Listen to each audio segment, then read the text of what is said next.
നമസ്കാരം. ഫിലിമമ്പടാണേ. നാട് പറ്റ മാറി തുടങ്ങിയിട്ടുണ്ടേ. പോലീസും എക്സൈസും ഒക്കെ പുറകിലുണ്ട്. ഓരോ മക്കളുള്ള ഓരോ പോലീസ് ഉദ്യോഗസ്ഥനും, ഓരോ എക്സൈസ് ഡിപ്പാർട്ട്മെന്റ് ഓരോ ഉദ്യോഗസ്ഥനും ഇതിൻ്റെ പുറകിൽ ചങ്ക് പറിച്ചതിൻ്റെ പുറകെയുണ്ട്. കാരണം സ്റ്റേഷനിലേക്ക് കൊണ്ടുവരുന്ന ചില കുട്ടികളെ അവരിതിൻ്റെ പിന്നാമ്പുറത്തേക്ക് പെട്ടുപോയ കഥകൾ പറയുമ്പോൾ അവരെ ഇറക്കാൻ വേണ്ടി അവരുടെ മാതാപിതാക്കൾ അലമുറയിട്ട് വരുമ്പോൾ അവരെക്കുറിച്ചുള്ള ചില ജീവിത ശൈലികളൊക്കെ ഇങ്ങനെ പറയുമ്പോൾ ആശ്ചര്യപ്പെട്ട് കേൾക്കാൻ നിർവാഹമുള്ളൂ.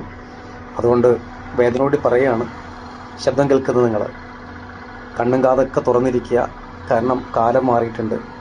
ഒറ്റത്തവണ ഉപയോഗിച്ചു കഴിഞ്ഞാൽ ആ ഉപയോഗിക്കുന്ന വ്യക്തി കാണിക്കുന്ന മാനസിക, വൈകാരിക, ശാരീരിക പ്രശ്നങ്ങൾ ഭയാനകമാണ്. അവന് അമ്മയില്ല, പെങ്ങളില്ല, സമൂഹമില്ല,